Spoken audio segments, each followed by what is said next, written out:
Hey guys. So what happened today? What was all that?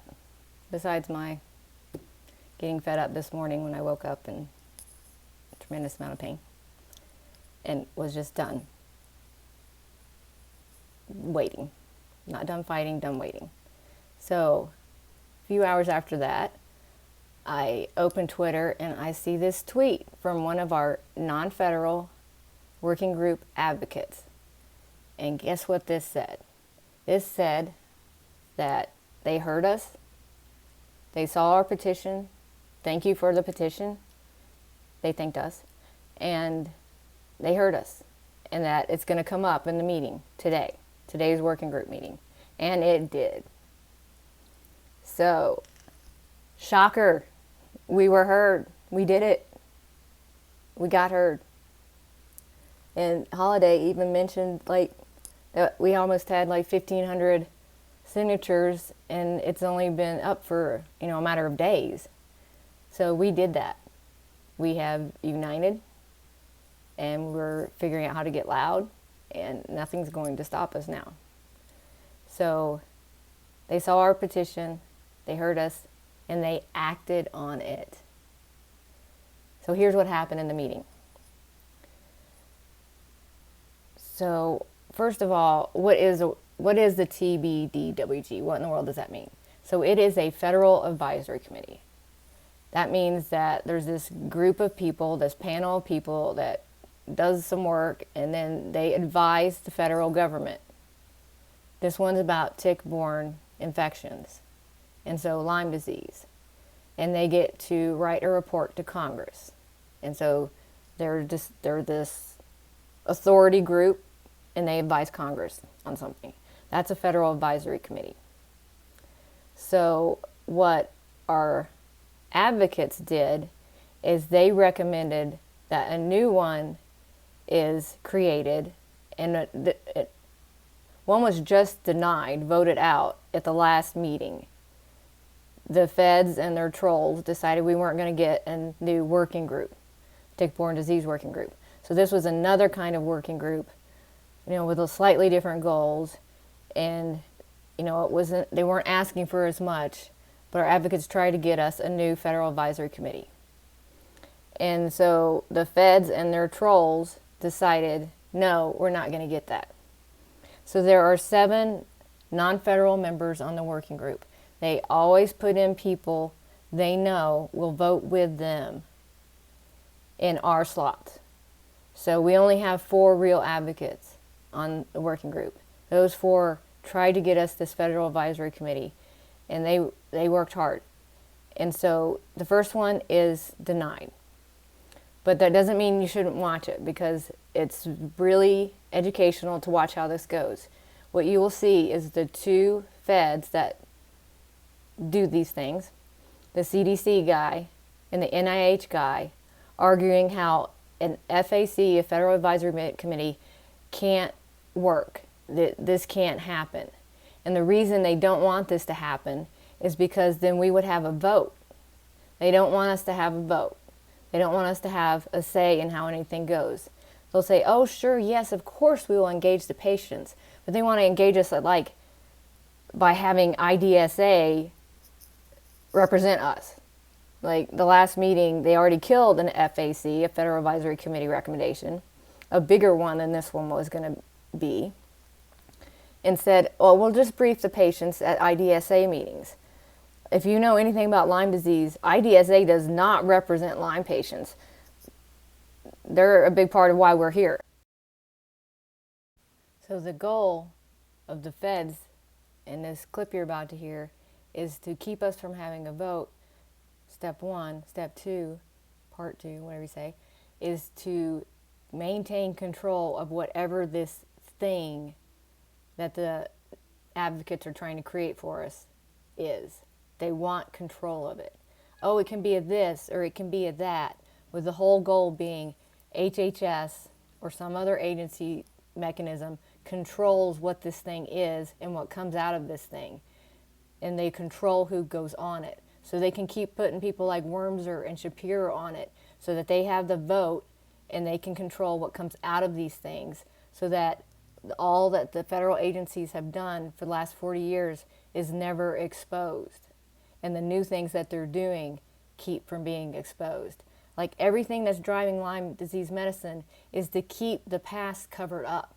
Like we can't do squat to get Lyme medicine progressing because we have to keep the past covered up. It's a bunch of, yeah.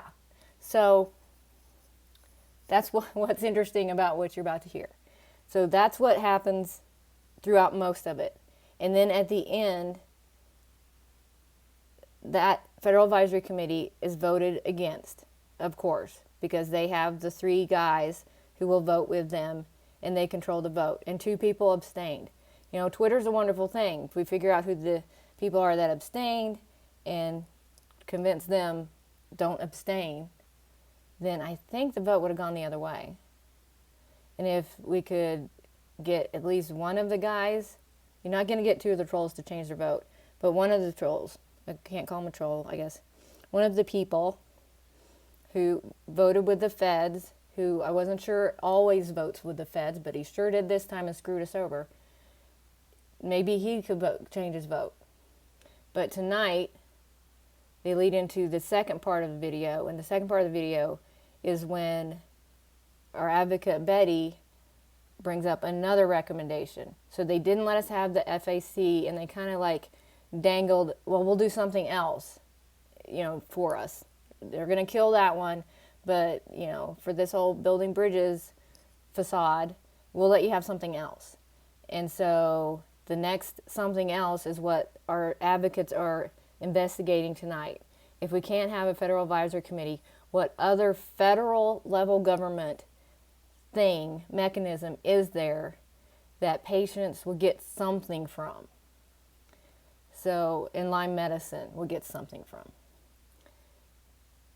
So I don't know, they were talking about things like I don't know the words for, so I can't brief you on that. But those words that you're going to hear, they're this thing of what else we can have that would give us some kind of say in how things are going with Lyme medicine.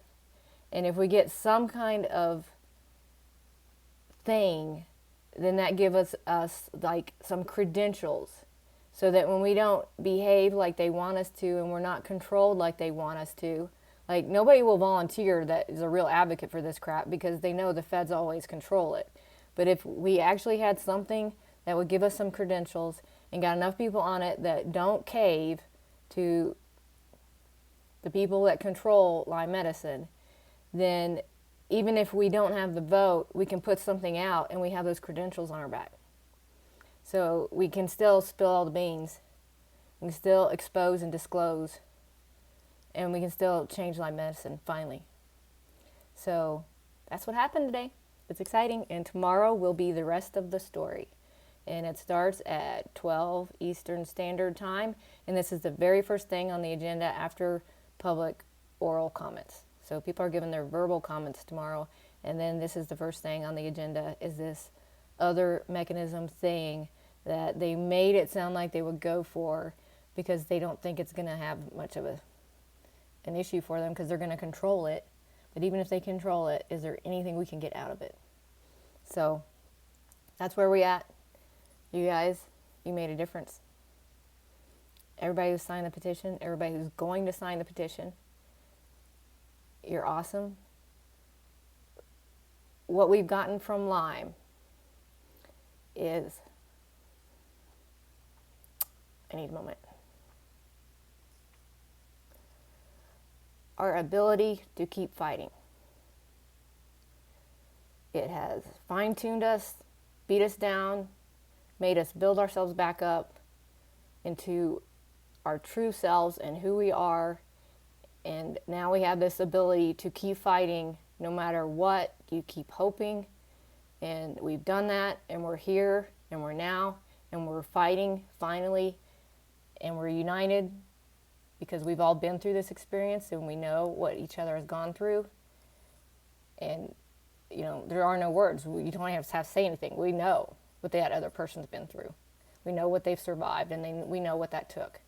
And so that's where we are, and that's where it unites us, and we're going to kick some butt. And our advocates did us right today. They did a good job.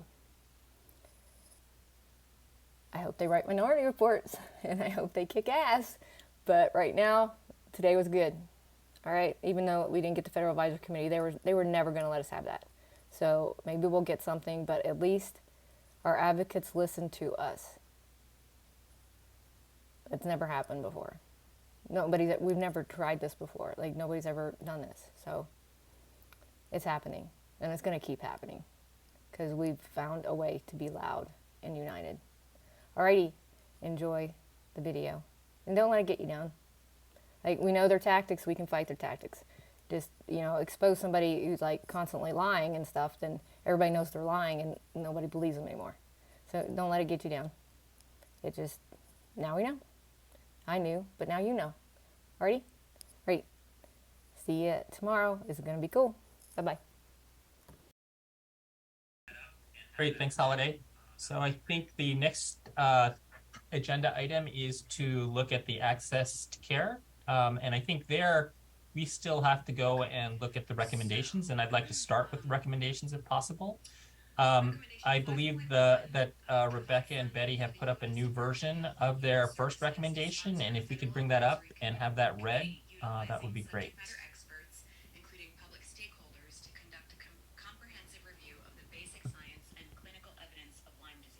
Okay, so recommendation 5.1, provide funding for the U.S. Department of Health and Human Services to sponsor a federal advisory committee utilizing subject matter experts, including public stakeholders, to conduct a comprehensive review of the basic science and clinical evidence of Lyme disease. Great, thank you, Kat. I think Betty had wanted to start with kind of an explanation of how she came to this reworded version. Betty, can I put you on the spot and give you a chance to describe your thinking behind this revision? Well, I welcome the opportunity, so thank you, Lyndon. Yes, so I really have thought about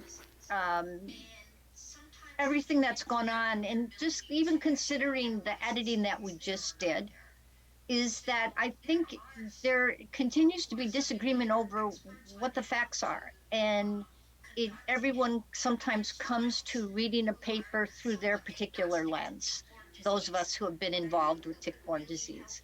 And sometimes that can interfere with your ability to actually analyze and see what's there or not there. And so there are people who are subject matter experts on how to conduct and analyze trials, who are somewhat agnostic to tick-borne disease, but I think who could really help us come to an understanding of what the science is showing. Because if we have an accepted understanding of the scientific evidence, then we can move on from there. You still might get divergent viewpoints on how to handle things, particularly if it becomes clear that there's a lot of scientific unknowns. But I think it would be very helpful. And so has always been my initial goal, but I, as a little person in Minnesota, am not going to be able to pull those people together, but the federal government has the power to do that. And so this takes it away from pointing fingers at any agency, but just kind of all focuses our attention back on the science.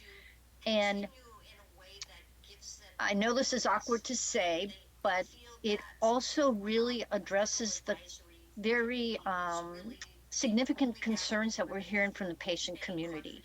We know that there's a petition out there from the patient community that really wants us to continue in a way that gives them a voice. And they feel that a federal advisory committee is really the only avenue where they feel any confidence that their voices are truly heard. And I think if we were smart, if we approved a new advisory committee that wasn't as far in scope as this one. I mean, it's just going to look at one or two things in Lyme disease, the most contentious or the ones that have the most patient involvement. It wouldn't have to eat up a lot of time of the federal members. And I know that some advisory committees the federal members really are ex officio, so they're not doing the work. So therefore, um, we could do something that doesn't eat up the time and energy of our federal members who want to be spending their time implementing previous recommendations. So that's kind of the gist of what I was going for. And if Rebecca wants to add anything, I'd be happy that she did. Thanks, Betty. Nothing to add to that. Jennifer.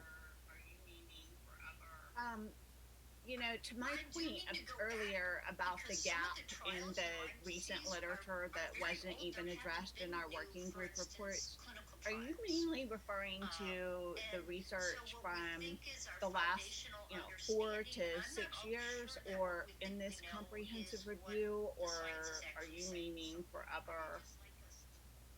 I do mean to go back because some of the trials in Lyme disease are very old. There haven't been new, for instance, clinical trials.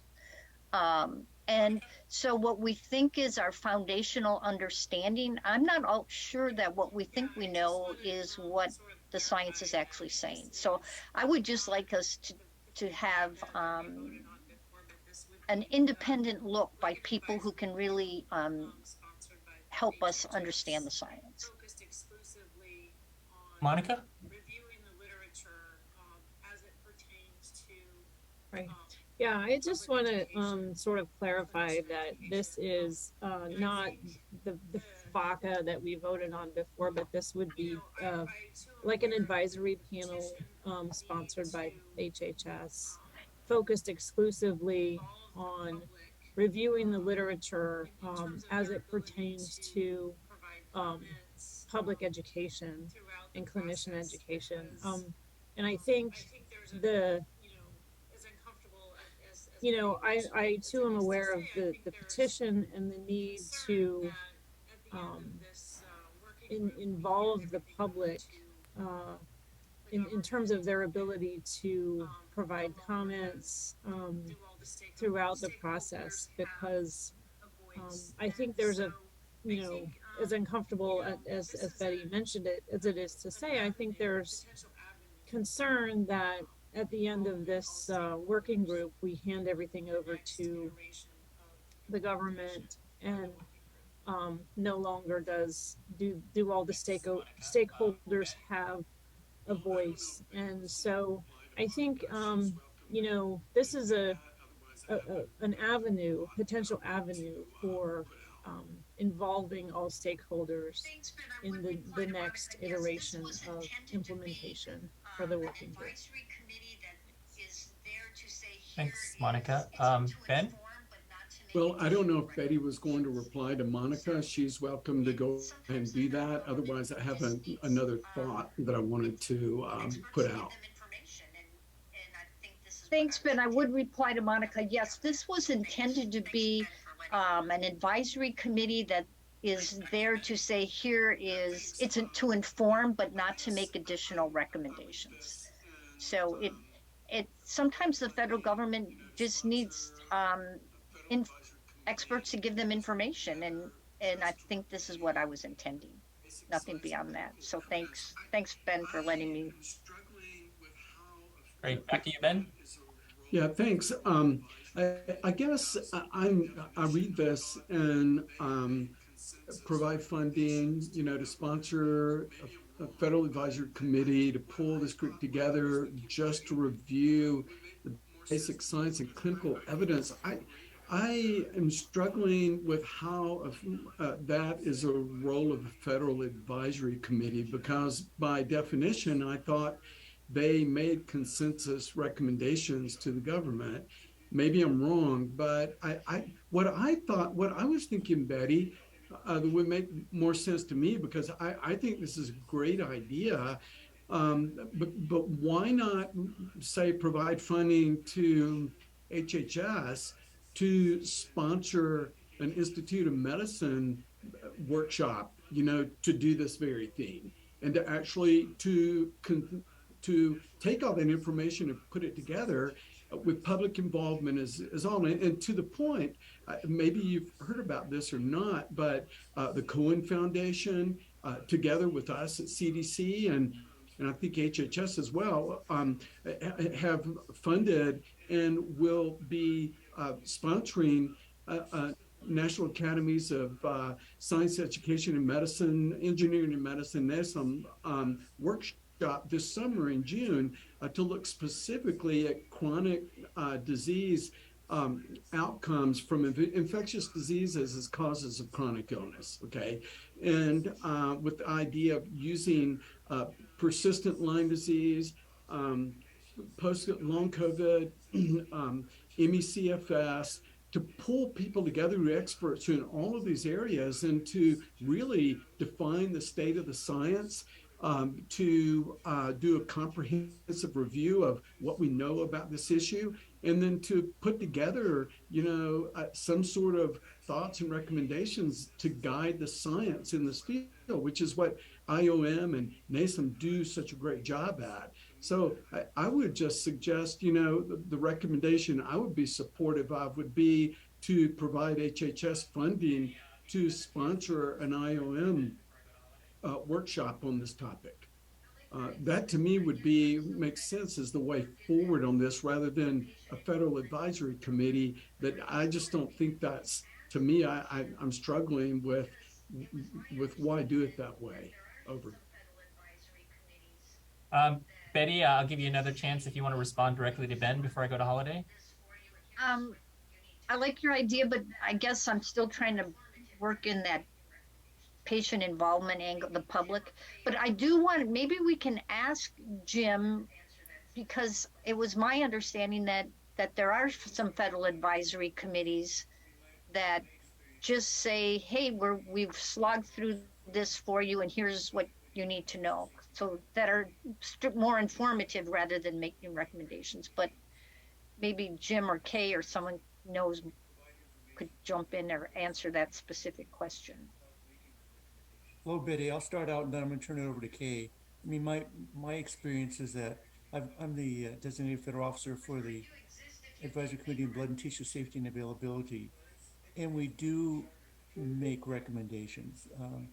We aren't just there we can provide information, but we also have the capability of making the recommendations based on what we feel is important for the HH Secretary to be cognizant of. But could you exist if you didn't make a recommendation? Well, it depends what's in the charter. The charter is the Bible for the federal advisory committees, and each of the federal advisory committees, based on what their directives are, whether it be from Congress, whether it be from the Secretary, or what they're to do, if they want recommendations, then it's in the charter, and that's what that committee provides. Kate, can you add any additional? I know you're the designated federal officer for the Presidential Advisory Committee on HIV/AIDS. Sure. I think Jim and Ben actually captured it. I know we provide advice, recommendations to the Secretary, being an advisory body. So sort of inherent in that is making either recommendations, et cetera, to the Secretary. So gathering a group to review and not make recommendations seems like it would not be consistent with the Federal Advisory Committee. That sounds like it's something else other than that. But I don't know if that's answering your question, Betty. Well, no, it's not, because what I'm asking is there an advisory committee that functions slowly to say, we have slogged through these things and we are advising you as these are the facts. So they're not making a recommendation about what to do with the facts, but they're saying in our review, we have determined these are the facts regarding treatment efficacy, regarding patient subgroups. So then you would be talking about advising the Secretary is what I heard you say. Yes. Oh, okay. No, I mean, I think then it relies on what the charter specifies and how that charter is written, that you're providing advice and counsel to the Secretary on X, Y, and Z. The charter is really the sort of the raison d'etre of how the work is done and what stipulates what your sort of lane is in that advisory capacity. So Oh, I'm sorry, I'll be quiet. Thank you, Kay, that helped. Thank you, Sure. Kay. Yep, thank you, Betty. Holiday? Thanks. So, just a couple touch points here. I looked at the petition that is circling right now of patients who want to be involved. And they're at 1,450 signatures right now. So just to let everyone know, and I think it just started in the last couple of days. Betty, back to your thing. I mean, we've been over this a couple times, but first of all, so a federal advisory committee can only give recommendations unless it's said in the charter. But in the charter, that is not, we as non-feds are not a part of the charter, designing the charter at all. It is only done by the federal government. So I don't know, and Kay, Jim, you could step in here. I don't know of any federal advisory committees that do not give recommendations and only advise. So I think it's going to be hard because we're not going to be in charge of the charter. Betty? Oh, Holiday, you kind of said it spot on, because in reviewing, for example, in reviewing information and providing advice, it's there in that next link to what are you doing with that advice. It would be going to Admiral Levine and the secretary ultimately as the HHS officials. So there is a next step to beyond sort of meeting to provide advice. It's something we'd have a responsibility to move it forward to the next responsible party in HHS. So just to respond to Holiday, so I've never met a government agency that didn't like people to do their work ahead of time for them. So if we could suggest a charter, lay out what the vision is, because that would be helpful to them, right? And just because something hasn't been done doesn't exclude it from the realm of possibility. So why is it important to tell HHS, the secretary, what the experts think the facts of the science are? Is because various HHS agencies are staking out positions on things that might not actually be the facts. So it is a very important tool for HHS to have, and I don't know how else to get them. I do, however, want to say that IOM has a lot of respect. And so I like that idea, but we really have to really think long and hard about that. We got the right stakeholders in that meeting. And the participants, we'd almost want to list them out, I think, Ben, and I don't know if we have time to do that today, but it's not that I'm opposed to that idea, but I still keep coming back to giving a voice to the people who feel relatively voiceless, and I don't have another mechanism for that. Thank you. Lyndon, can I just respond to Betty real fast? Betty, so I sent you a while ago, if you remember, I worked really hard on a new charter. So I have the new charter. I set it on to you of what I thought we could give to the feds as kind of a roadmap for moving forward more to implementation of recs, all different sorts of things. But I did send you a charter at one point that you can go back and look at. Thanks, Holiday, and I will. And I do remember, but I thought that had a broader scope than this, which would have a narrower task ahead of it. But I can certainly look at that. Thanks. Monica? Yeah, I just want to point out, and we do this quite a bit in our chapters, but when you're reviewing the data and coming up with a synopsis of the facts, it's also important to consider where we don't know the answers, and to include the gaps in knowledge in the areas of research that maybe there are, very clear cut guidelines on, or very broad based assessments made or assertions made where they may not belong. So I think identifying the gaps in knowledge by this advisory panel would be of value as well. Thanks, Monica. So I'm hearing a kind of broad support for what the substance of the recommendation is, but maybe some disagreement about what the best way to get there is. I don't know if people want to talk. I don't see any other hands up now. So our options are to make a motion and vote on this, or if we want, if anybody has any thing to say about the substance of what Betty and Rebecca put forward in terms of what they're asking, the type of review they're asking, we should talk about that a little bit, but I haven't heard anybody comment on that yet. And it's mostly been on the mechanism for getting it done. Betty? Thanks, Lyndon. Well, I think we should have a vote, and then if it fails, we can entertain another motion to look at something else. But it looks like Dennis has it, and Jennifer still has. Jennifer's first. So Jennifer. Yeah.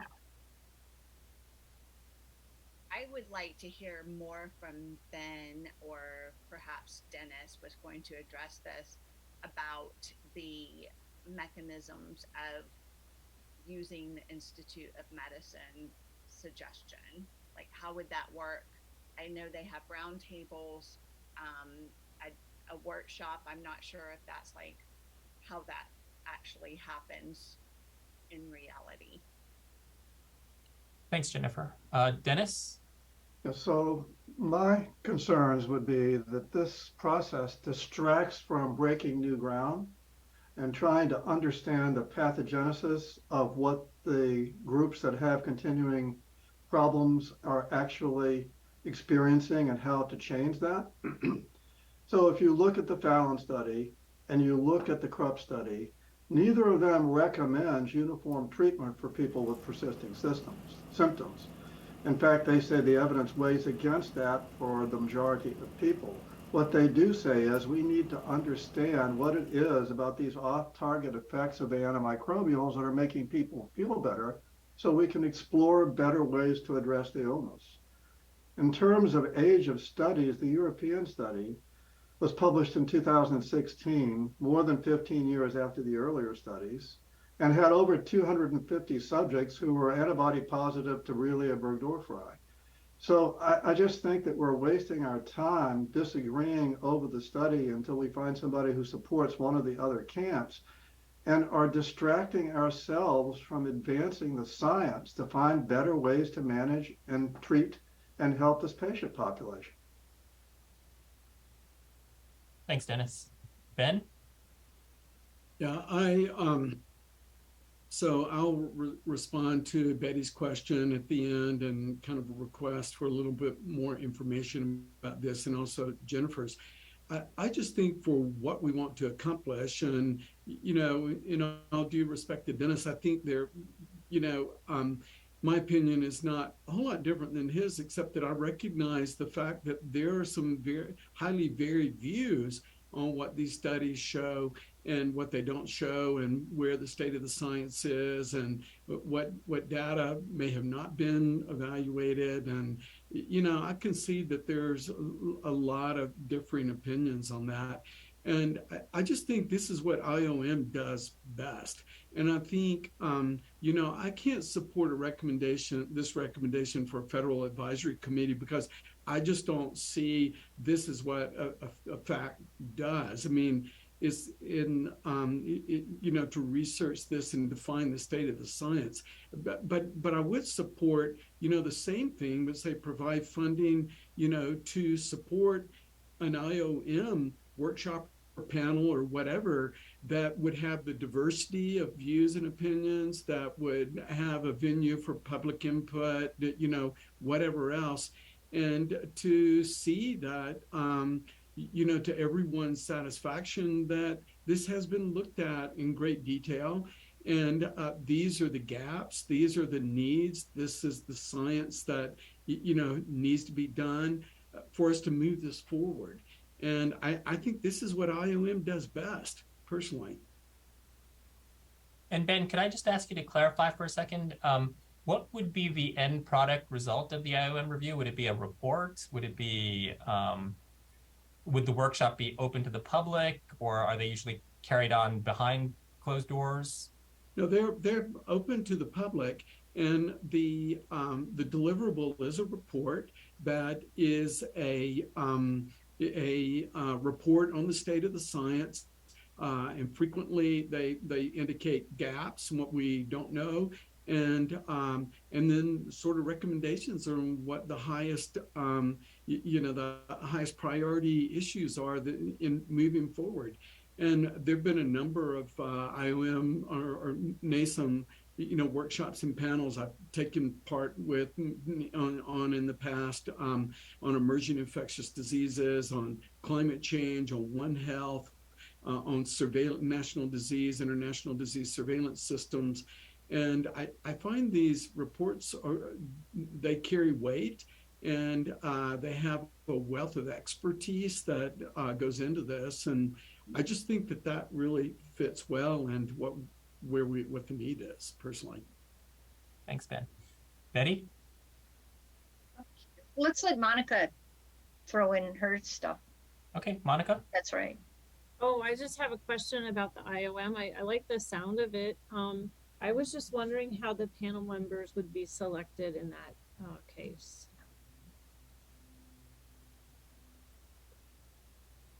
I'm not probably, I don't know a whole lot about that. I'm struggling with words because I don't know all that's involved in that. I know for the one that we're sponsoring, we are suggesting names to make sure that there are a number of people that we think are really knowledgeable in this area who get involved in this. Clearly on this one on infectious disease causes of chronic illness, we want to make sure that there's a real breadth of expertise and they don't represent just one view or another. But I think at the end of the day, the National Academies decides. They have a panel. They have both their own internal staff, and they have a panel of advisory committee. For example, the emerging microbial threats. There's a standing membership to that committee, as far as I know. But I'll stop with that. I don't really know all the details, just a little slice that we've worked with them on. Leith? Hey, so I'll just add a little bit more granularity, I think, to that. With regards to NASEM itself, HHS doesn't need to be a partner sponsoring from a monetary standpoint. They can be a collaboration for other resources. And typically, if you do have HHS funding, it's going to be a collaborative approach where you might have other organizations chiming in as well. So when it comes to the actual selection of your review panel or your board members, if it's going to be a workshop versus a roundtable, it is an open forum by and large, where Ben is correct in terms of HHS, whoever is, functioning at the pointy end of the spear with regards to the contracting, they'll help to develop that list of potential or suggested reviewers or contributors. And then the NASEM folks on the other side for that contracting piece are going to vet and have their considerations and do their own review with regards to who participates. So the example I can give, I know Ben had a variety. The one I've been working most with regularly in the recent past has been TBI, where there was some work sponsored by multiple arms of the federal government. And they developed an entire new report that's looking at how do you transform TBI care for the next decade. And it launches off of some previous work done by NASEM in that space that was previously jointly funded by the government as well. So it does give some fodder. It provides a nice venue for esteemed individuals that have, it's not just the impression of that neutrality, but I think there's, at least the groups I've worked with at the National Academies have been quite exhaustive in the approach they've taken and inclusive in the folks that they select. Just one more piece. I wanted to get back to your initial thought, Betty, with regards to the FAC. And I know that the the inclination towards the FAC performing a lit review or some type of systematic review of current literature or past literature could be useful. The only time I've seen that happen is with the type of FAC that's called a Board of Scientific Counselors. And that's something that I think Kay could probably speak to. I'm not putting you on the spot, Kay, but I think when I've seen it used, it's as an advisory group to a director of a center, of a division, of an office, where they do provide a review of current literature, but it's kind of a very, it can be a review of a review almost. So it has a redundancy built into it by nature to be a catch-all for certain things. But it's not the first line that we look at with regards to the proper use of a FAC tool. So I'll stop there and just, that's not necessarily a vote for national academies, but I do think it's probably the most productive option that could be on the table. Thanks, Lee. Betty? I appreciate everyone's dialogue here. I attended the 2010 workshop on Lyme disease, and it was interesting, but one of the big problems with that is who populated that, and it was all IDSA members. And I'm trying to get away from this camp, that camp. I want everyone to be in the science camp. And so because if we could just pull back and look at the science, I think we would find more uncertainty than we think. And the reason I want to go back and look at the early Lyme disease studies is because we are taking conclusions as findings, which is often not the case. So if you're just reading abstracts and conclusions, you're not going to understand the study. And also there's gems of information impacting in that study and those studies, like potential subgroups who might need a different therapy. And the reason I want to do that is that's the biggest group of people we find. And so if we can get those people treated correctly, which might mean different treatments depending on how you present with your EM rash, then we're going to have fewer people to worry on the backside. And so that's why there's use in looking at those studies to make sure we really understand them. And I do think that HHS is big enough to walk and chew gum, so they can do this little review and still move forward on research.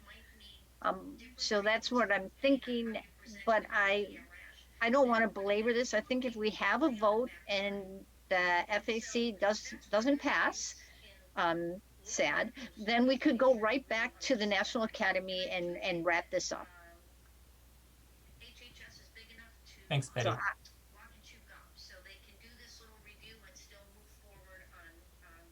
Other comments on this issue? So that's what I'm thinking, but I don't want to belabor this. Ben? Yeah, just a comment to the link I put in the chat, and it tells about this meeting that I mentioned, and the toward a common research agenda and infection-associated chronic illnesses, a workshop to examine common overlapping and clinical and biological factors. And in this link, it actually has a tab where you can submit nominations for people to be involved in this. So that's just to say a little bit about their process. And it's a public link. Thanks, Ben.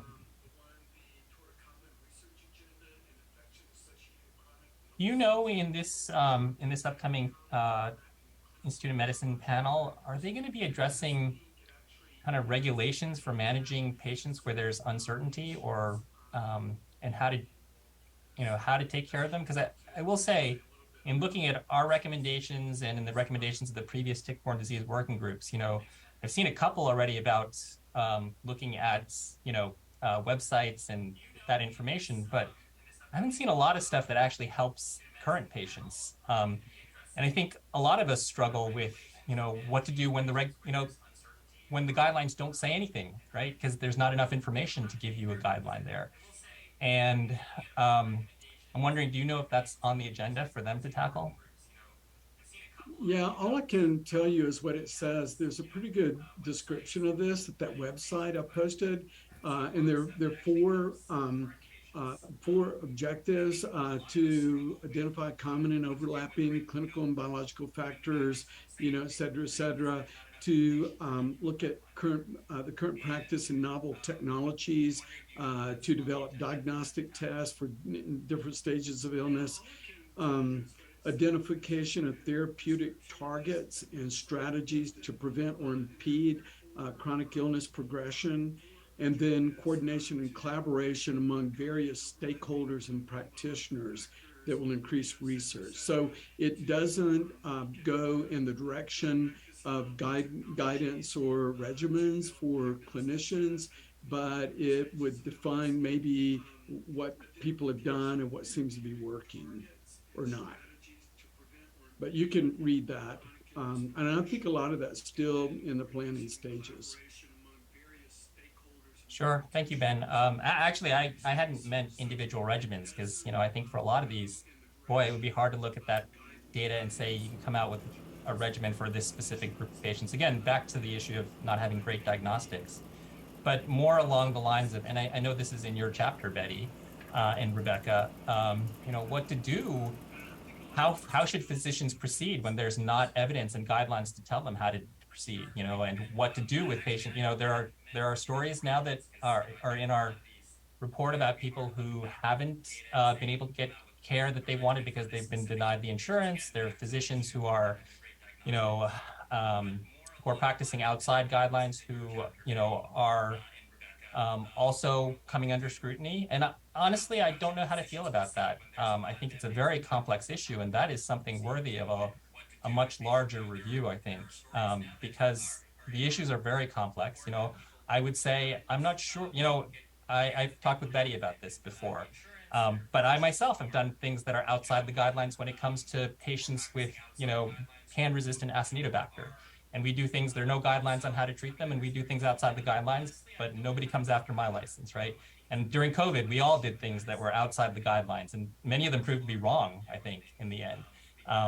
But again, how do you deal with this when there's that level of uncertainty would be something I would support having a FAC on. I think for me personally, just to state my thoughts is that I do think this is quite narrow for a FAC, and having seen, the discussion before, I'm a little hesitant to vote for a FAC for this particular type of review, but I think a broader review, at the government level would be very useful. So that's my diatribe. Sorry, Rebecca. Yeah, I don't have a lot to add to that, Lyndon, but it's spot on. It's the struggle that I have is that, and Leith and I have talked about this at length, Betty and I have talked about this at length about the real need for diagnostics and therapeutics, and thrilled that we've got a strategy and things going forward on those, but we've got this interim period where folks are going long periods of time with disease that's unmanaged, and there's lots of variance in what we're doing and causing risk for patients and clinicians alike.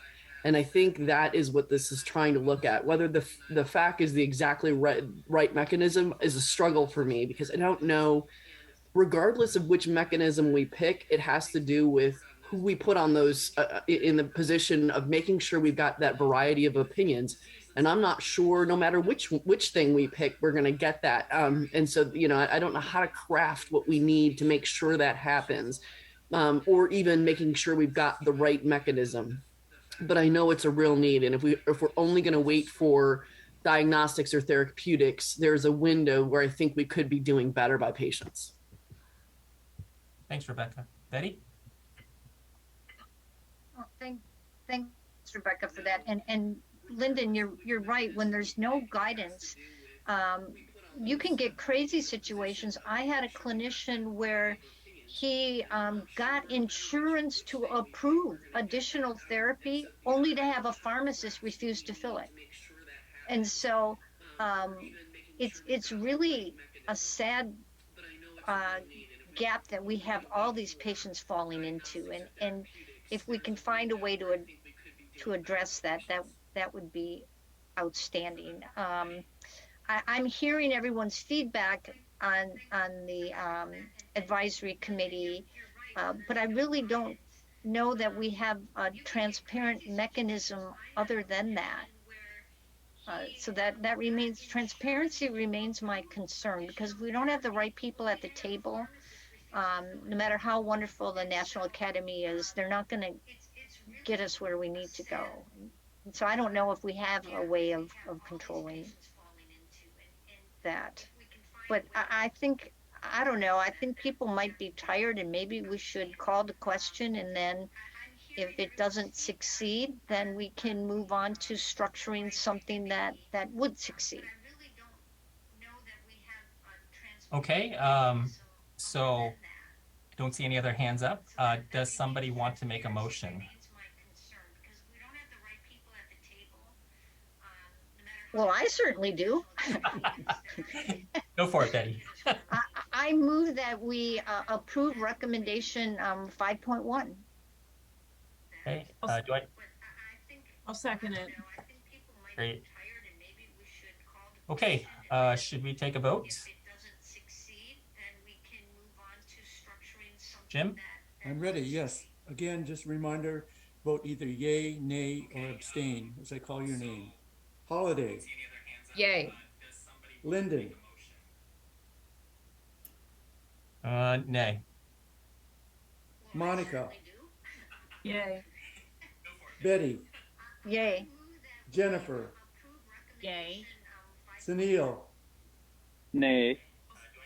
Kirby. Nay. Ben.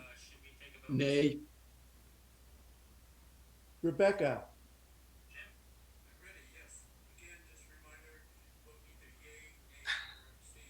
I'm going to abstain. I'm struggling. Abstain, got it. Dennis. Nay. Robert Miller is not available. Todd. Nay. Leith. Nay. Gabriella. Abstain. Okay, this recommendation does not pass.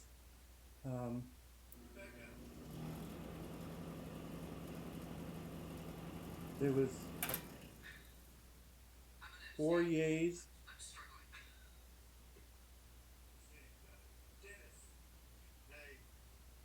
Seven nays and 2 abstentions. Okay, thank you, Jim. Betty, I see your hand up. Yep, I want to move that we go on and recraft this so that it incorporates the National Academy / IOM. I know IOM is now National Academy, that Ben had suggested. That sounds great, Betty. Do you want to propose some language there? How about Ben? I'm not as up to date on how they work. I'll start it, and someone else can add to it. Roll back up to Betty's announcement, Betty's recommendation that we just voted on. So I would say provide funding for the U.S. Department of Health and Human Services to sponsor the Institute of Medicine / NASM. And I'm not sure the governance between the two organizations. I think IOM, I think it's part of the National Academies. Maybe someone can look that up or verify it. Okay. To provide funding to conduct a comprehensive review of the basic science and clinical evidence for diagnosis and treatment of Lyme disease. Betty, is that what we want them to do? Sure. I mean, I wasn't really, hadn't thought about the diagnosis piece, but I think that's important. It sounds like that's a huge need. Yeah. And then I would add on to that and say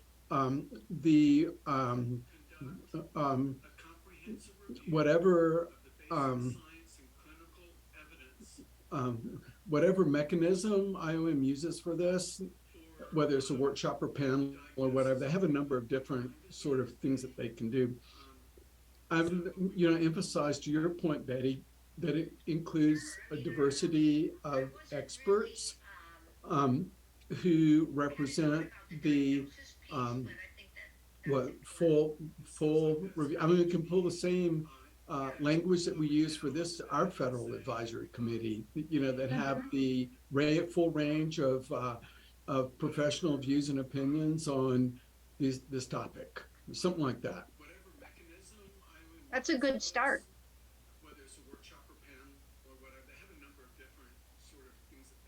And can you clarify what this organization was here? I missed that part. The Institute of Medicine / something. National Academies of Science, Engineering, and Medicine. There's in the link there that Okay. Gabby put in. Hey, Dennis? And so if you add basic, I think you confuse the issue. I haven't heard a lot of discussion about the basic. I'm hearing the interpretation of clinical trial data. And if that's what you really want, I would focus the language on that. Well, but I'm going to jump in here, Dennis. Well, so one of the things though that I always get concerned about are, so basic science would suggest that maybe we shouldn't use European trials to inform on U.S. patients because of species difference in their pathogenicity. So that would be basic science evidence that we somehow need to get in there too. Would that still fall under? To me, it still falls under clinical, the eligibility criteria of the study population. Okay. I mean, right, because I don't want to have to review all the ins and outs of what's going on in a tick, right? I just really want the stuff that applies to how we manage people. I think it's part of clinical data and clinical trial construction.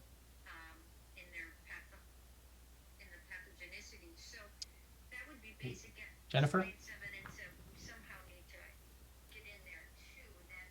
I would like to hear from the people that voted no to provide feedback into this recommendation to see what it, I want to make sure that if anybody's thinking about voting no, what would it take to make this a yes for them?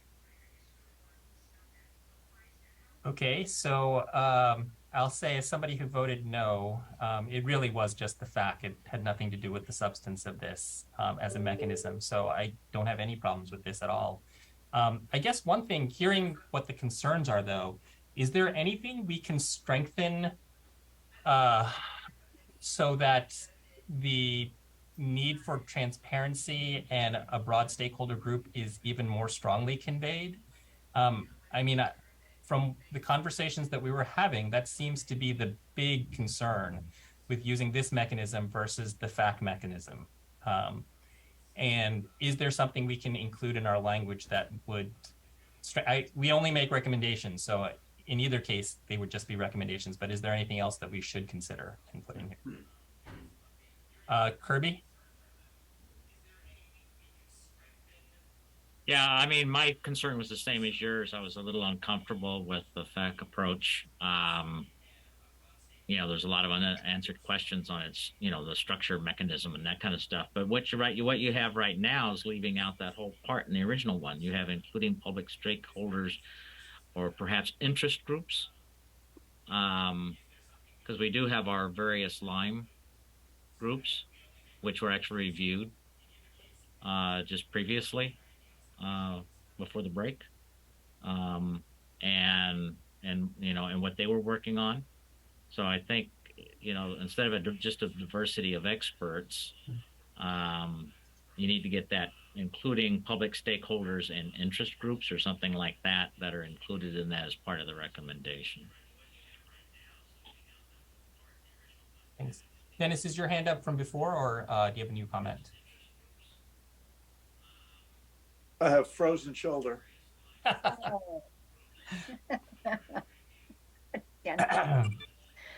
don't think we give steroid injections into Zoom. Betty? So I just was going to make the point that many of the public are actually subject matter experts. I know lots of people who are in the Lyme organizations who really know the science in great detail. So I just wanted to make that point. Thanks, Betty. Leith? Not muddying the waters anymore than necessary, but I put in the chat something about, and this is in response to Dennis's comment previously with regards to, and then I think the affirmation from Betty with regards to the focus on the clinical practice and evaluation of, either existing guidelines or what optimal clinical practice could be. Offering another opportunity or tool that could be utilized. At ARC, the Agency for Healthcare Quality and Research, or Research and Quality, what they do is they have within one of their centers a division called Evidence-Based Practice. And what they do is a series of different types of offerings through a small contracting agreement within HHS through an IAA, which allows them to tackle with a variety of evidence review options current practice in clinical settings. So what they do is just synthesize evidence, and it can take anywhere from a matter of weeks up to a year, depending on the scalability of the type of evidence they're reviewing and what the desired output may be with regards to what the question is we're trying to answer.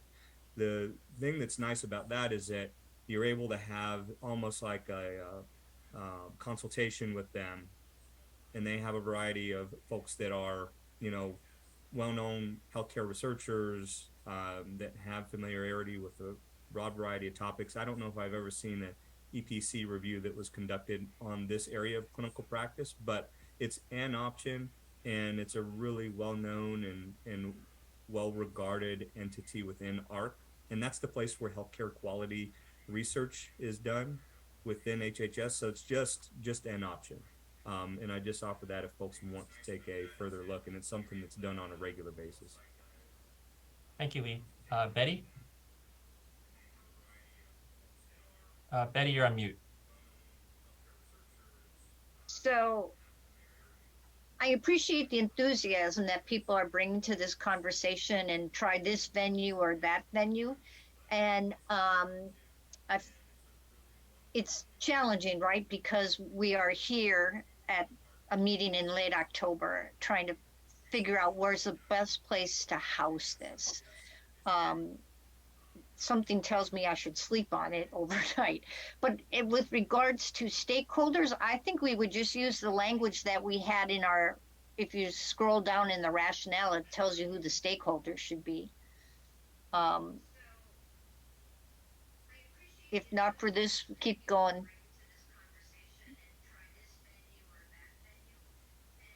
There we go. That would be who I would suggest for stakeholders. But,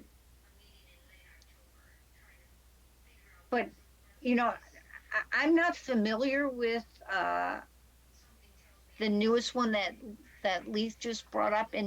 And that always makes me a little nervous, and I'll tell you why. Because there's often we defer to the experts in the field. And so I'm trying to shake the tree and say maybe the experts in the field's opinion shouldn't hold as much weight as you're going to give it. And so without understanding that mechanism, it makes me a little bit nervous. I do understand the National Academy of Science workshop mechanism a little bit better. So I feel like having to decide today with little information is a little bit, makes me feel a little bit risky. I don't know, maybe people who have worked with both can tell me I don't need to worry. Thanks, Betty. No, I think that's fair. Leith, can I ask you a question about the AHRQ process? Hearing over and over again that one of the main concerns from people in the Lyme community is the transparency and the ability to weigh in. How much does the AHRQ process give people a chance for that? Because my experience with it, and maybe it's a biased experience, was that they're usually neutral experts looking at the evidence, kind of in their own offices. So on the one hand, sometimes they don't involve the actual subject matter experts. Is that true? Or am I completely off base here? In the interest of not putting my foot in my mouth, I'll have to do a little bit of research and get back to you, because I can't speak to the inside baseball to that degree of granularity and certainty. Okay, thanks. Yep. Holiday? I just have a question for Betty regarding this new one that we're putting forth. Do you want to keep it just Lyme disease, or do you want to keep it Lyme disease and other tick-borne diseases? Thank you.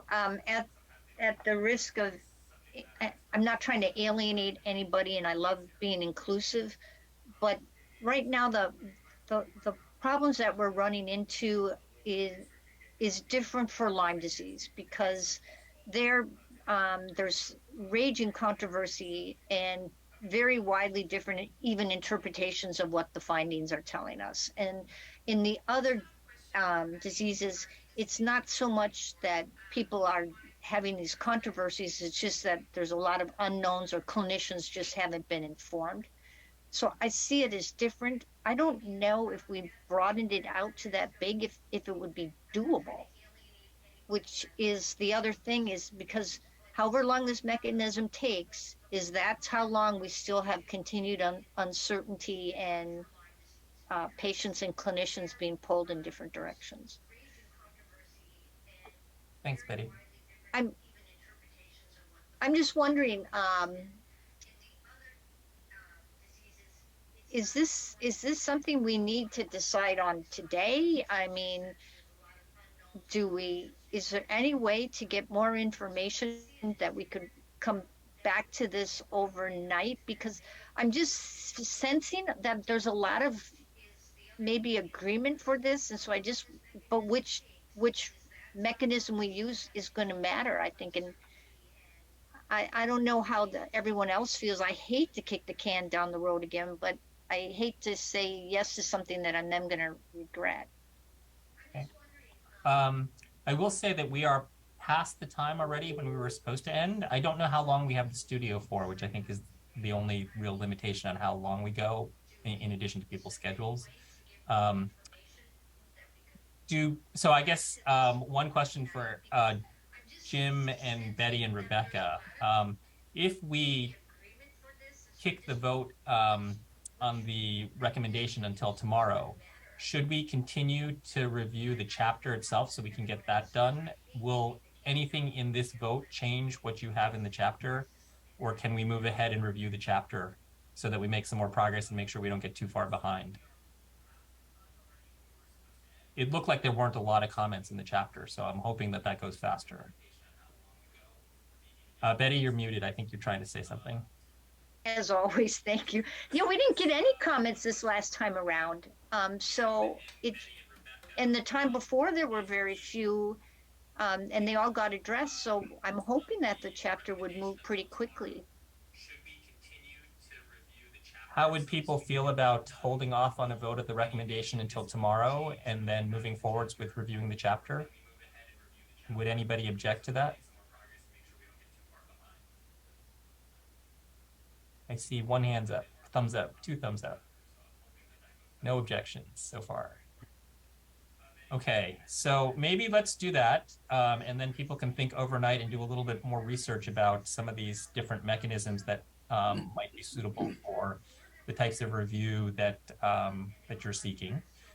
So Kat, can I have you pull up the actual chapter itself? And let's plan on revisiting the recommendation first thing tomorrow morning to make sure that we get it tucked away.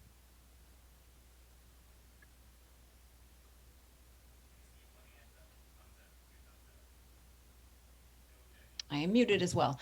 Betty, is this, I mean, this seems to be the next place. This is new language, it says. It is. It was the other recommendation, and Ben had suggested this language for us.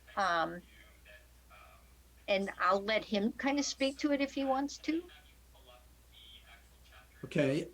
Again, I was trying to bring something that we could all support in consensus and address the concerns of one of the recommendations for Federal Advisory Committee that I voted against, but try to get to the spirit of what I feel would be good and what the rest of the group wanted. And so it was just that upon implementation of recommendation X.X is the one that we voted on at the last meeting and approved, that HHS would convene whatever the wording was, public meetings, a series of meetings to evaluate where we are in terms of implementation and to make whatever it was, recommendations on prioritizations, regarding specifically, the recommendations from previous reports. And so this recommendation suggests that the starting point for this would be recommendations 7.1 and 7.2 from the 2020 report that dealt specifically with issues of web content and education curricula that have been developed, which were recommendations. Those were recommendations from the 2020 report.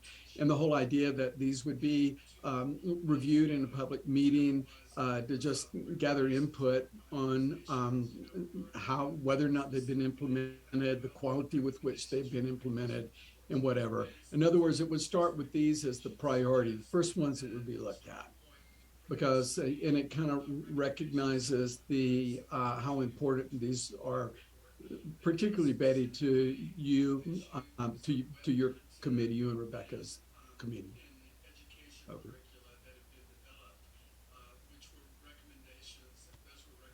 Well, thank you, Ben. I like this. I thought it puts us number one on the list. Of course, who would not like that? So, so I don't have anything else to add, really. Okay. Should we not vote on this though until we vote on the one prior, or do we think we should have a vote on this now? Well, this is different. This one is looking at the education as it is, and the other one is looking at the science. I don't see them as mutually exclusive. Did you, Ben?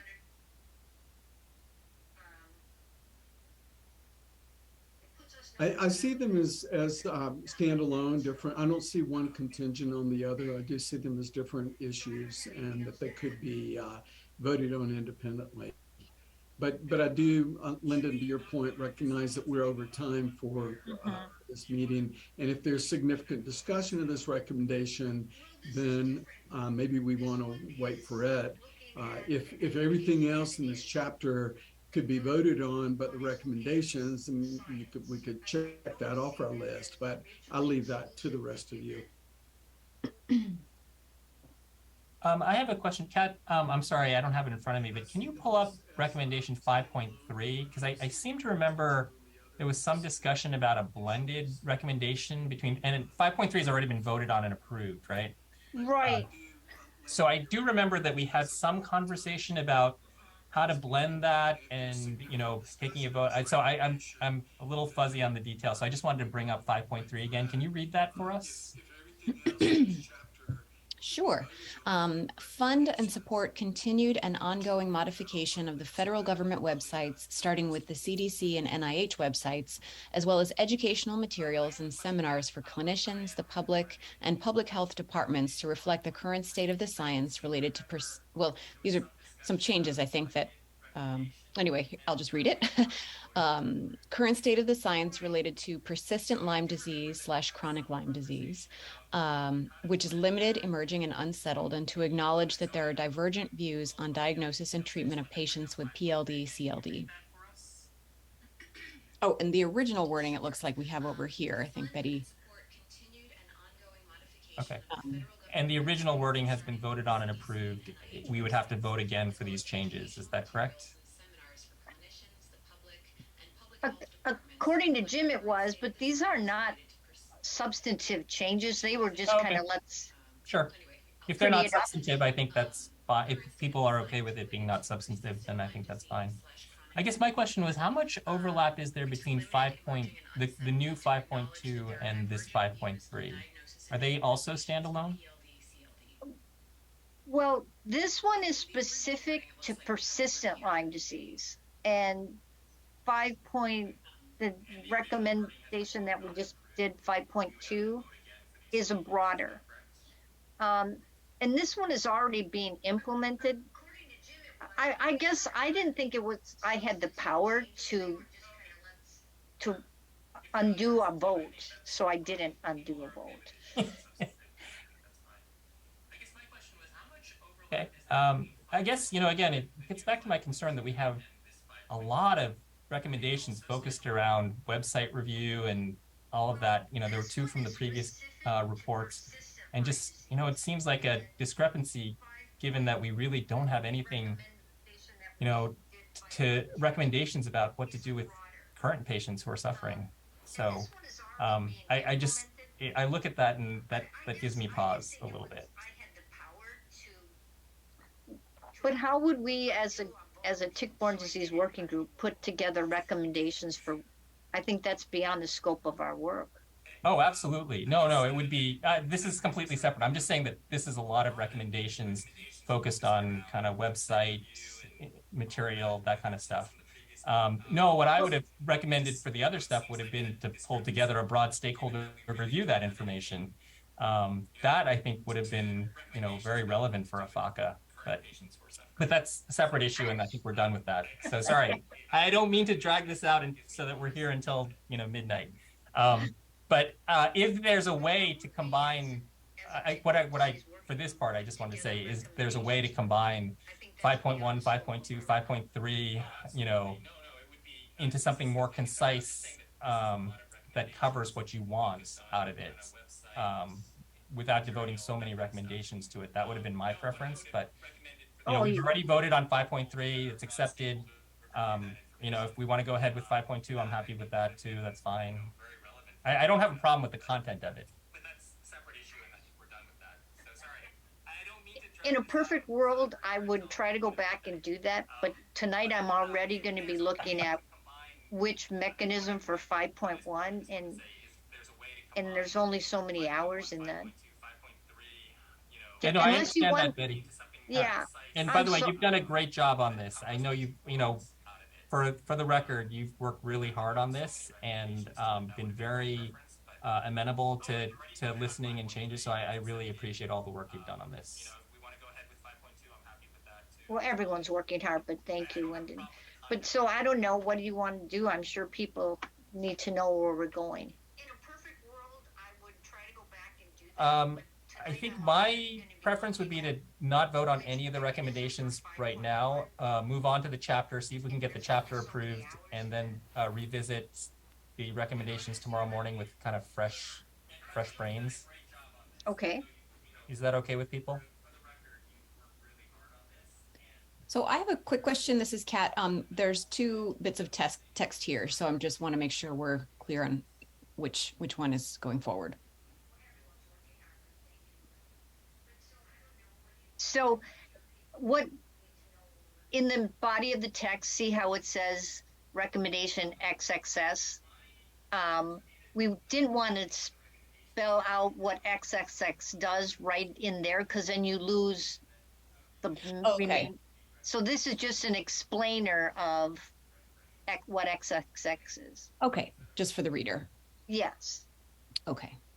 Then they don't have to go back to whatever chapter that recommendation appears in. Okay, great. Thanks for clarifying. And Betty and Rebecca, just before we move to the chapter itself, just for those of us who are going to reread this tonight, the rationales are not going to change with the new wording of 5.1. It'll be the same rationale. Is that correct? I think so. I'll double check it. Okay. Ben can look at it too, but I think the rationale would be the same. Okay, perfect. Great. So Kat, can we move on to the actual body of the